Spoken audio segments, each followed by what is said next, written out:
I would like first to thank all our health workers, doctors and researchers who are working around the clock to save lives. I would also like to offer words of support to those who are ill and are fighting the virus as we speak. This pandemic is putting our societies under serious strain. The well-being of each EU member state depends on the well-being of the whole of the EU. We are all in this together. Fighting corona and its consequences will take time, but we have already made a lot of progress and taken bold action. Members of the European Council today held their fourth video conference to deal with the COVID-19 and its consequences. We have expressed a strong will to move forward together. We discussed progress on the various dimensions of the European response to the pandemic and welcomed the joint European roadmap towards lifting of COVID-19 containment measures. We all agreed that the health and safety of our citizens comes first. We also agreed to continue to follow the situation closely, in particular as we approach the holiday season, and to coordinate as much as possible to ensure a gradual and orderly lifting of restrictions. We welcomed the joint roadmap for recovery. It sets out some important principles such as solidarity, cohesion and convergence. It further defines 4 key areas for action: a fully functioning single market, an unprecedented investment effort, acting globally, and a functioning system of governance. It's of utmost importance to increase strategic autonomy of the Union and produce essential goods in Europe.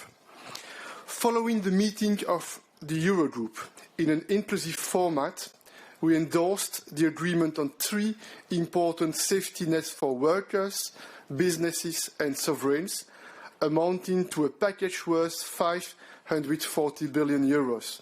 We call for the package to be operational by 1st of June 2020. We also agreed to work towards establishing a recovery fund which is needed and urgent. This fund should be of a sufficient magnitude, targeted towards the sectors and geographical parts of Europe most affected, and be dedicated to dealing with this unprecedented crisis. We have therefore tasked the Commission to analyse the exact needs and to urgently come up with a proposal that's commensurate with the challenge we are facing. The Commission proposal should clarify the link with the MFF, which is any event will need to be adjusted to deal with the current crisis and its aftermath. The Eurogroup, in an inclusive format, will continue to closely monitor the economic situation and prepare the ground for a robust recovery. We remain committed to giving the necessary impetus to work on the recovery fund as well as the MFF, so that a balanced agreement on both can be found as soon as possible. We discussed also the situation regarding the drilling activities. And I would like to add that the illegal drilling activities by Turkey in Cyprus' exclusive economic zone were raised by some member states. We expressed our full solidarity with Cyprus and we called and reaffirmed our previous expressed conclusions on this matter.